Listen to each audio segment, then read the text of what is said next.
ये सृष्टि रूपी रंगमंच एक ड्रामा है और ये कल्याणकारी है। तो अब बात आती है, इसको कल्याणकारी कैसे मान ले। ये एक्सेप्ट नहीं होता। अब कब तक एक्सेप्ट नहीं होगा? जब तक हम जब तक हम इसके सारे ही तथ्यों को परख ना लें, जब तक हम ये बात समझ ना लें कि हाँ, ये एक ड्रामा है, हमसे अलग ये एक ड्रामा है। एक काल चक्र में हम घूम रहे हैं, परंतु हमारा जो अस्तित्व है वो काल से बाहर है। काल के अंदर हम नाटक करते हैं और जब समझ जाते हैं इसको नाटक को समझ जाते हैं तो हम इसे नाटक की दृष्टिकोण से देखने लग जाते हैं। क्योंकि कोई भी एक्टर जब नाटक में रोल प्ले करता है तो वो रोल प्ले करते वक्त तो उस रोल से जुड़ जाता है, लेकिन कहीं ना कहीं उसको ये सत्य पता होता है कि मैं इस नाटक से अलग भी मेरा एक अस्तित्व है।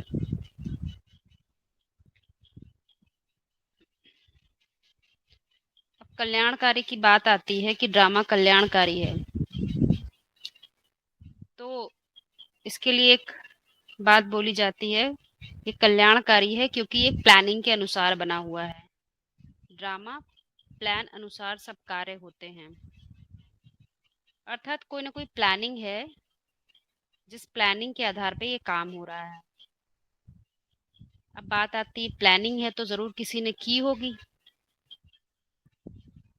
जब भी ये बात आए, किसी ने किसी ने ये कार्य किया है, किसने किया, कब हुआ, जब भी ये प्रश्न आते हैं तो हमेशा ध्यान रखिए ये टाइम फ्रेम के अंदर है, समय के अंदर है। और जो शाश्वत सत्ता है, जो परम सत्य की सत्ता है, वो समय से बाहर है, उसको समय के अंदर काउंट नहीं करेंगे। अक्सर हम लोग देखते हैं, कॉमन मैन होते हैं वो यही पूछते हैं, भगवान कौन है, कैसा है, कब पैदा हुआ, उसने ये क्यों बनाया। तो जो एक आध्यात्मिक व्यक्ति होता है वो समझ जाता है कि ये जिस स्टेट ऑफ माइंड में बैठा है वहीं से ये प्रश्न पूछ रहा है।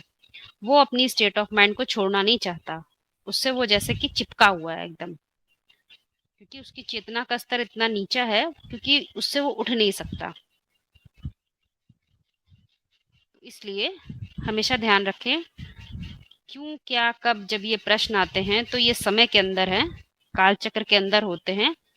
ये परिभाषाएं हम जो काल चक्र से बाहर है उन पर नहीं लगा सकते। अब बात आती है कि ड्रामा एक प्लान अनुसार चल रहा है, तो वो जो प्लान है वो क्या है। एक उदाहरण देते हैं आप लोगों को। एक छोटा सा कोई नाटक भी खेलेगा ना, तो क्या करेगा, उस नाटक के खेलने का कोई ना कोई आधार होगा, कोई ना कोई कारण होगा, कुछ ऐसा होगा जो उसमें वो प्रदर्शित करना चाह रहा हो नाटक के थ्रू। तो नाटक की जो शुरुआत होते होने के बाद जितने भी सीन बनते हैं, जितने भी सीन बनाए जाते हैं, वो ऐसे होते हैं कि वो ड्रामा जो शुरू हुआ है वो कहीं ना कहीं पहुंचकर अंत को पहुंच जाए। ऐसा प्लानिंग करने वाला ही प्लान करता है। आज दिन तक ऐसा कोई ड्रामा नहीं बनता है, कोई ऐसा मूवी नहीं बनता है, कोई ऐसा नाटक नहीं खेला जाता जिसकी आदि तो हो परंतु उसका अंत नहीं हो। आदि और अंत बनाया ही जाता है, क्योंकि नाटक उसे ही कहा जाएगा जो शुरू हो और उसके बाद एक वो खत्म भी हो। यदि नाटक चलता ही रहे, खत्म ही ना हो, तो उसे नाटक नहीं कहा जाएगा। क्योंकि जो भी पाठधारी नाटक खेलते हैं वो एक पर्टिकुलर समय के लिए नाटक के अंदर होते हैं और बाकी उस नाटक के चक्र से बाहर आ जाते हैं।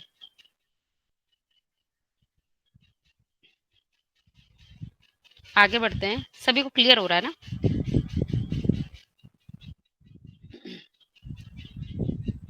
इसीलिए ड्रामा में सीन होते हैं, अलग अलग सीन होते हैं और वो सीन आपस में जुड़े हुए होते हैं। तो महावाक्यों में एक इशारा दिया जाता है कि ड्रामा एक एक प्लान के अनुसार चल रहा है, एक प्लानिंग अनुसार है, हर कार्य एक प्लानिंग के अनुसार हो रही है। तो प्लानिंग में के पीछे क्या चीज काम कर रही है? वो शाश्वत सत्य काम कर रहे हैं जो समय और स्थान और वायुमंडल के कारण बदलते नहीं है। वो शाश्वत सत्य काम कर रहे हैं जो समय स्थान वायुमंडल के कारण बदलते नहीं है, कि आज कुछ और हो जाए कल कुछ और हो जाए, ऐसा नहीं होता है।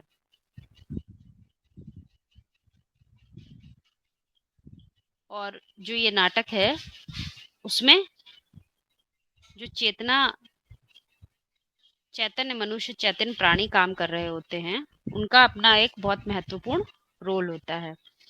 क्योंकि कोई भी चीज, मान लीजिए घड़ी है, तो घड़ी में जो सुइयां घूमेंगी वो भी कोई ना कोई, वो तो सुइयां तो जड़ हैं, पर उनको चलाने वाली एक बैटरी होती है, उसमें कोई ना कोई पावर होती है, उस पावर से वो चलता है। किसी चीज में शक्ति ना हो, पावर ना हो, तो कोई जड़ चीज मूव नहीं करती है, चलती नहीं है।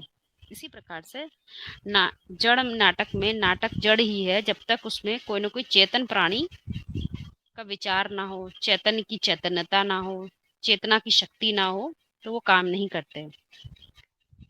तो जो सीन होते हैं, मुख्य सीन 4 बताए गए हैं, जिनको हम सतयुग, त्रेता, द्वापर, कलयुग कहते हैं। 4 सीन दिखाए गए हैं। अब ये 4 सीन हम बाह्य जगत में तो देखने में आता है बड़े बड़े की 2500 साल का सतयुग है, 2500 साल का त्रेता है, ऐसा देखने में आता है। परंतु हम जब अध्यात्म में प्रवेश कर जाते हैं तो इसको बाहर नहीं देखेंगे। कहाँ देखेंगे? अंतर चेतना में देखेंगे। देखेंगे कि हम किस स्टेट ऑफ माइंड में हैं, कौन सी स्टेट ऑफ माइंड काम कर रही है। जैसी स्थिति होती है वैसा ही स्थान, समय, वायुमंडल हो जाता है। तो हम मुख्य रूप से कहाँ पर आ गए? स्थिति के लेवल पर, सिर्फ और सिर्फ स्टेट ऑफ माइंड के लेवल पर अपने को ऑब्जर्व करेंगे, देखेंगे। तो 4 सीन हम बाहर नहीं देखेंगे, 4 सीन को गुजरते हुए अपने ही चेतना में देखेंगे। सत्य को जाना, समझा, उस चेतना को हमने कितने दिन समय तक अपने सेट करके रखते हैं, अपनी स्थिति बना के रखते हैं, उतने समय तक वो सत्य की युग की ऐसे शूटिंग हो जाती है। सत्य बुद्धि से बार बार फिसल जाए, द्वैतवाद आ जाए, तो क्या हो गई? द्वैतवाद की शूटिंग होती है। इसको बाहर देखेंगे तो बात समझ में नहीं आएगी, क्योंकि जो पार्ट प्ले होते हैं वो चेतना के ही होते हैं। चेतना में ही बदलाव ना हो, आत्मा की स्थिति में यदि बदलाव ही नहीं होगा तो बाहर कुछ नहीं बदल सकता। पहले कहाँ बदलाव होता है? स्थिति में। और मुख्य रूप से उन्हीं की स्थिति में बदलाव होता है जिन्होंने आत्मिक स्थिति कभी न कभी धारण की है।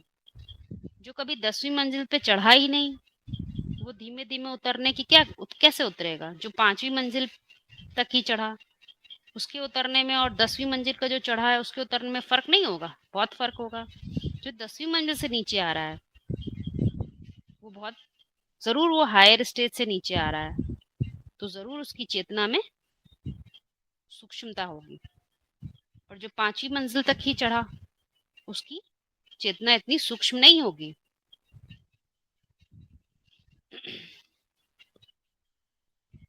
अब इस खेल के लिए एक बात बोली जाती है, तुम्हें खेल को खेल की तरह देखना है। जब खेल को खेल की तरह नहीं देखा जाता है तो क्या हो जाता है? हम इसमें बंध जाते हैं। और कैसी दृष्टिकोण हो जाता है? हमारी दर्शन शक्ति कैसी हो जाती है? बहुत ही सीमित हो जाती है। क्योंकि जब खेल पूरा होता है तो बच्चे कैसे बन जाते हैं? त्रिकालदर्शी बन जाते हैं। त्रिकालदर्शी मतलब तीनों काल में कैसे सब कुछ गुजरता है, सब कुछ कैसे घटता है, वो हमें देखना आ जाता है। यदि काल के अंदर ही हैं तो हम चीजों के बदलने को, चीजों के घटने को देख नहीं सकते, समझ नहीं सकते। खेल पूरा होना जरूरी है। अब खेल पूरा होने के दो चीजें, दो लेवल हैं, दो स्तर हैं। दो तरह से खेल पूरा होता है।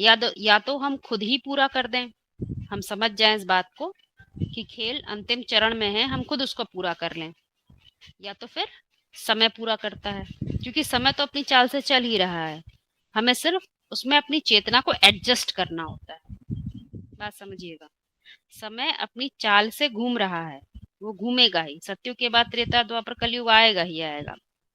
परंतु यदि हमने अपनी चेतना को उसके अकॉर्डिंग एडजस्ट कर लिया, हमने ये समझ लिया कि कलह क्लेश खत्म होने का युग है, तो चलो हम ट्रांसफर हो जाएं सत्य के युग में, क्योंकि हमें तो आगे बढ़ना है। तो ये एक तरीका है। दूसरा तरीका है तुम मत बदलो। क्या बदल जाएगा? युग बदल जाएगा। तो तुम्हें युग के अनुसार बदलना पड़ेगा। तो दो ही ऑप्शन है, या तुम खुद बदल जाओ या तुम्हें समय बदल देगा। तो समय बदलता है तो बड़ी दिक्कत होती है, क्योंकि स्व पे हमने जीत तो पाई नहीं होती है, तो बड़ी मुश्किल हो जाती है बदलाव में। सहज रीति कोई बदल ले, मान लीजिए किसी का घर टूट रहा है, उसे ये मालूम चल जाए इसमें दरारें आ गई हैं, तो अपने नए घर की प्लानिंग कर ले, तो उसको पुराने घर को छोड़ने में कोई तकलीफ नहीं होती है। लेकिन किसी को पता है दरारें आ गई, लेकिन उससे इतना मोह है, फिर भी वो वहीं रहता है, तो क्या होगा? एक दिन वो समय आएगा और वो घर धराशायी हो जाएगा। तो फिर तुम्हें घर से तो बाहर निकलना ही पड़ेगा ना, फिर तुम्हें अपनी तलाश करनी पड़ेगी अपने स्थान के लिए। तो ये भी बड़ा कठिन कार्य हो जाता है। तो दो ऑप्शन है।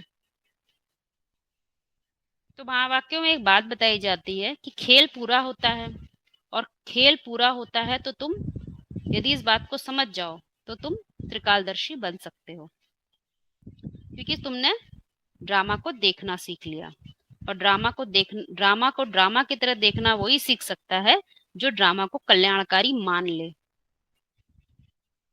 यदि इसी जाल में रहे कि पता नहीं कल्याणकारी है भी कि नहीं, तो क्या होता है? हम हम क्या नहीं मान पाते, हम ड्रामा पर विश्वास नहीं कर पाते, निश्चय नहीं कर पाते, जिसके लिए अनेकों बार बात मुरली में कही जाती है कि बात के प्रति निश्चय, ड्रामा के प्रति निश्चय होना चाहिए, और अपने आत्मा के पार्ट पर निश्चय होना चाहिए। इन तीनों पर निश्चय, बुद्धि को निश्चयात्मक होना जरूरी है। तो ये बड़ी गहरी बात है। अब बात आती है कि क्यों ड्रामा चलता है, रुक क्यों नहीं जाता। तो इसके लिए शास्त्रों में भी एक बात आती है कि प्रकृति 3 गुणों से भरी पूरी है। 3 गुण से प्रकृति, 3 गुण कौन कौन से हैं? सत, रज और तम।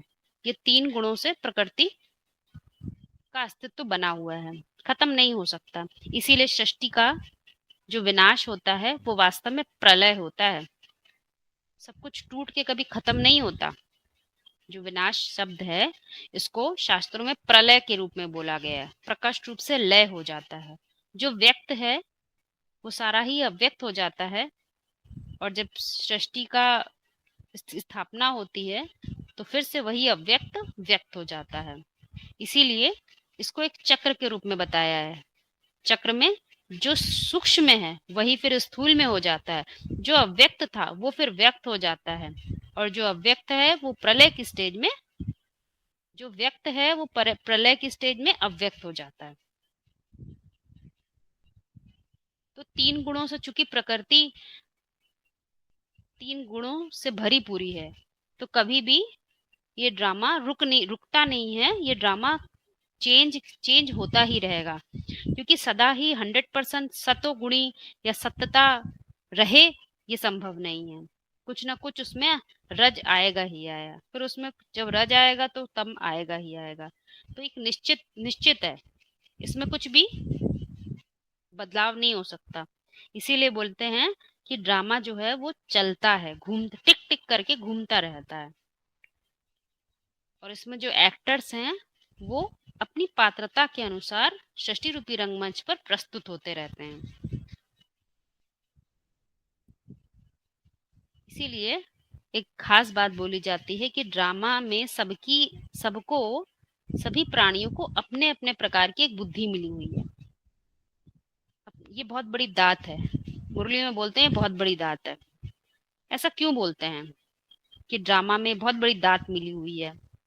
क्योंकि वास्तव में जो मनुष्य होते हैं वो मन बुद्धि जो आत्मा है उसको मन बुद्धि ही कहा जाता है। तुम्हारे अंदर जो मन का फैलाव है वही तुम्हारी दुनिया है, और उस मन के फैलाव के पीछे जो बुद्धि बुद्धिमत्ता कार्य कर रही है वही तुम हो।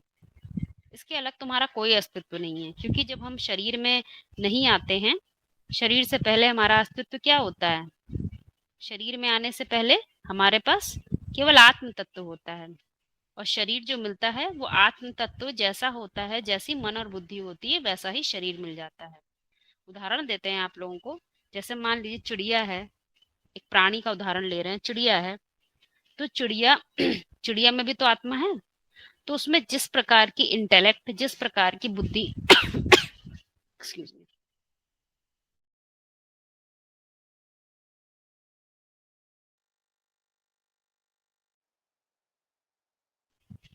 तो चिड़िया में जिस प्रकार की बुद्धिमत्ता काम कर रही है, वो वो बुद्धिमत्ता जब शरीर लेगी तो चिड़िया का ही शरीर लेगी, क्योंकि उसके पास उतना ही इंटेलेक्ट है, उतनी ही बुद्धिमत्ता है जिससे वो चिड़िया के शरीर में कार्य कर पाए।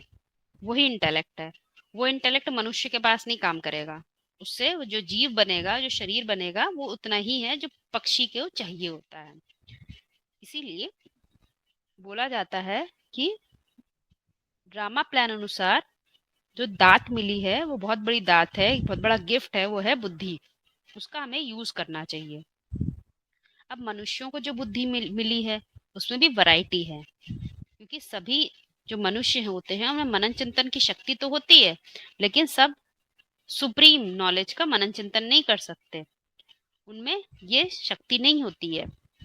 तो सबसे बड़ी दात उसको मिली जिसने जो सुप्रीम सत्ता है, जो शाश्वत सत्ता है, उसका मनन चिंतन कर सके। इसीलिए मनुष्यों में भी अलग अलग वैरायटी है, उनकी कैटेगरी है। मनन चिंतनशीलता जिसमें सबसे अधिक होती है उसको ही क्या कहते हैं? मनु की औलाद मनुष्य कहते हैं। दुनिया में भी एक कहावत है कि बहुत जन्मों के बाद मनुष्य जन्म मिलता है। तो वो कौन सा मनुष्य जन्म है? जो मनन चिंतनशीलता जिसमें हो सबसे जास्ती। छोटे छोटे जैसे मान ली इंजीनियरिंग है, डॉक्टर बनते हैं या वकील बनते हैं या एचआर बनते हैं, ये भी तो ज्ञान का मनन चिंतन करते हैं, परंतु वो शाश्वत ज्ञान नहीं होता। वो जो इन्फॉर्मेशन है एक जन्म तक काम करेगी, या जैसी कंपनी में है उस पर्टिकुलर कंपनी में काम करेगी, जो इस पर्टिकुलर विषय में काम करे वहां तक काम करेगी। लेकिन वो ऐसा ज्ञान नहीं है जो हमेशा काम करे, क्योंकि वो टाइम और स्पेस टाइम में वो बदल जाता है। वो हमेशा ही कायम नहीं रहने वाला ज्ञान नहीं होता है।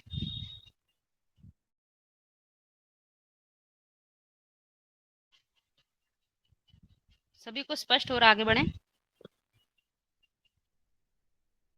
हाँ जी, हाँ जी, आगे बढ़िए। ठीक है। अब एक बात है कि जो कि महावाक्यों में हमेशा बोली जाती है कि ड्रामा प्लान अनुसार तुम्हारी बुद्धि में ही ये बातें आती हैं, और और किसी को ये बातें समझाएंगे, बताएंगे, और लोगों की बुद्धि में ये बात आएगी नहीं। तो ऐसा क्यों बोला जाता है कि ड्रामा प्लान अनुसार तुम्हारी बुद्धि में? तो ये बात किसके लिए बोली जा रही है कि ड्रामा प्लान अनुसार तुम्हारी बुद्धि में आती है? वो उसी को बोला जा रहा है जिसके अंदर शाश्वत सत्य को प्रकट करने की क्षमता है, जिसको हम भारत बोलते हैं।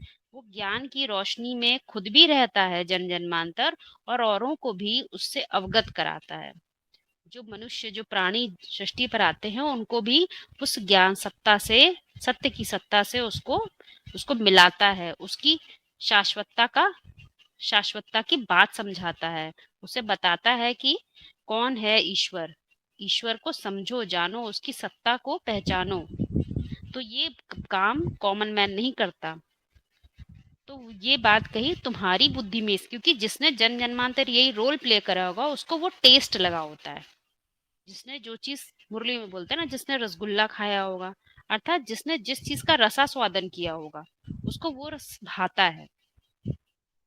आप और लोगों से कहिए तो कहेंगे हमारे पास टाइम नहीं है, लेकिन आप पूरे अपना जिंदगी के इतने समय लगाते हैं।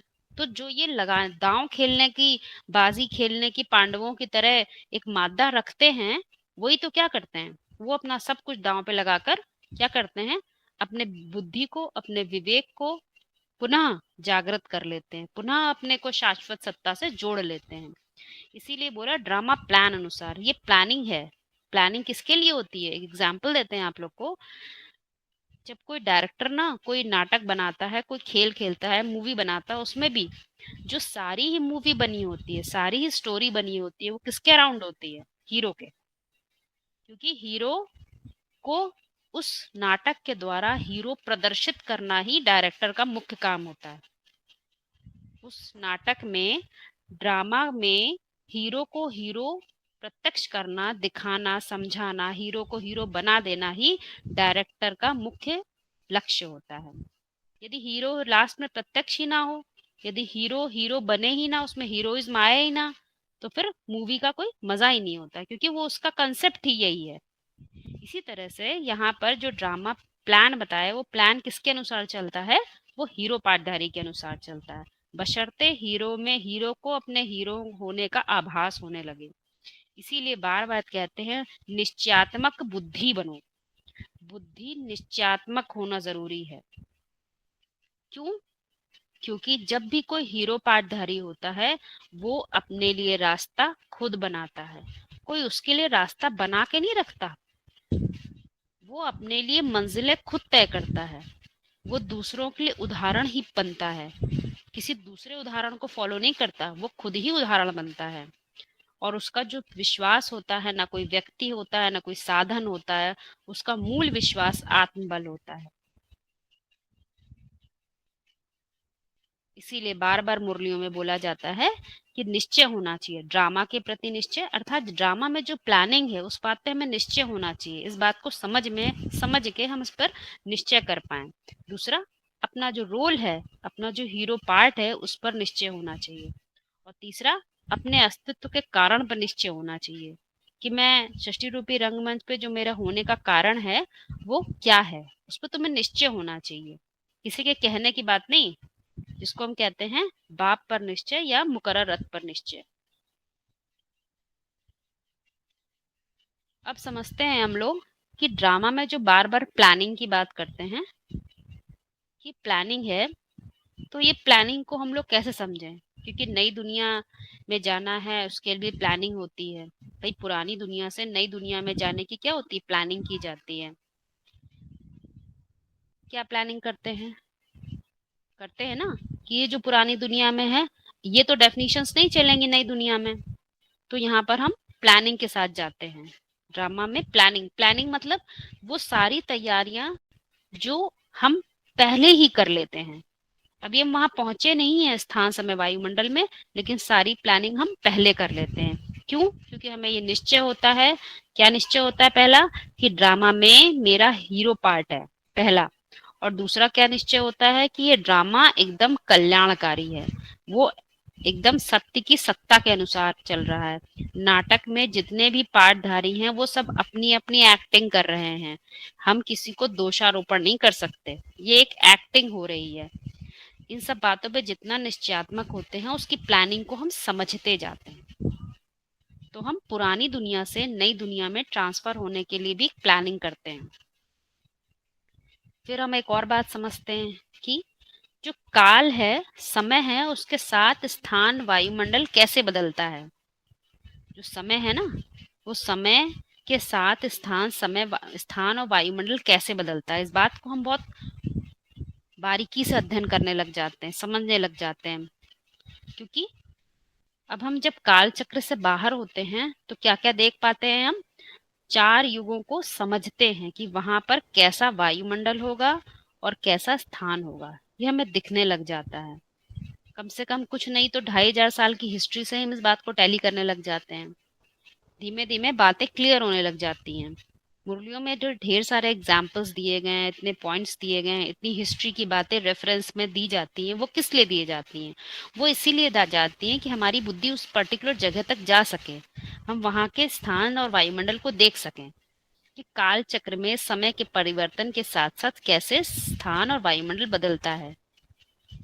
तो जब ये बात समझते हैं तो हम अपने को भी वहाँ रियलाइज कर सकते हैं कि हमारा भी वहाँ क्या रोल हो सकता है। यदि ऐसी निगेटिव परिस्थिति है तो मेरा वहाँ क्या रोल होगा।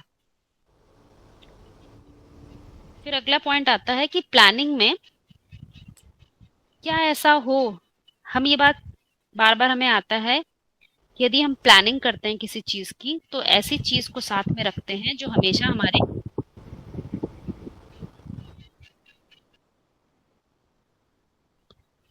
हम ऐसी चीज को साथ में रखते हैं जब हम कुछ प्लानिंग करते हैं तो ऐसी चीज साथ में रखना चाहते हैं जो पूरे ही जर्नी में, पूरी ही यात्रा में हमारे साथ बना रहे।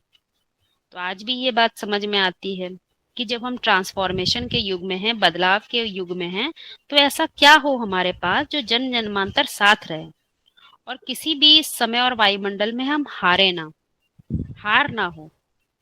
जो नारायण बनने वाला है उस आत्मा की हार ना हो। तो बात समझ में आती है, कुछ भी साथ में नहीं जाएगा, पर एक चीज है वो साथ में होगी, वो है सात्विक बुद्धि। समझिएगा, सात्विक बुद्धि, सत्य के आधार पर हमारी बुद्धि काम करने लगे, उसी को कहते हैं सात्विक बुद्धि। वो हमारे साथ जाएगी। जितना जितना हम सत्य पर निश्चयात्मक बुद्धि होते चले जाएंगे तो वो सत्य सत्ता, सत्य की सत्ता हमारे साथ काम करती है। कोई चीज काम नहीं करती साथ में, क्योंकि चैतन्य मनुष्य ही होते हैं। जीवात्मा चैतन्य है और परमात्मा सत्य है, और परमात्मा को जानने से परमात्मा की जो सत्ता है, परमात्मा सत्ता, वो हमारे साथ काम करती है। तो उसके लिए क्या चाहिए? सात्विक बुद्धि। यदि एक मनुष्य के पास सात्विक बुद्धि हो तो फिर उसका कोई कुछ बिगाड़ नहीं सकता, उसी को भी हार नहीं हो सकती। इस बात पर निश्चय हो जाए तो जैसे कि हमें ये मालूम चल जाता है कि जन जन्मांतर एक ही चीज है जो हम कैरी करते रहें, साथ में रखें, तो कुछ भी ना हो तब भी वो आत्मा सुखी रहेगी।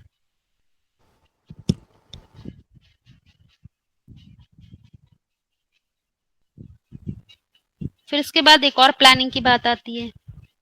दुनिया में 5 ईयर की प्लानिंग करते हैं, वो समाप्त हो जाती है। तो यहाँ कौन सी प्लानिंग है? तो महावाक्य में बताया गया गीता शास्त्रों प्लानिंग है, जो जन्म जन्मांतर हमें ऐसा एडजस्ट कर देती है ईश्वरी सत्ता के साथ कि हमारी वो प्लानिंग काम करती रहती है। परंतु उसका नाम क्या दिया है? गीता।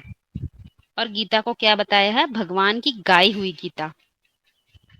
समझिएगा, गाई हुई गीता, न बोली गई, न सुनाई गई, न समझी गई, गाई हुई गीता।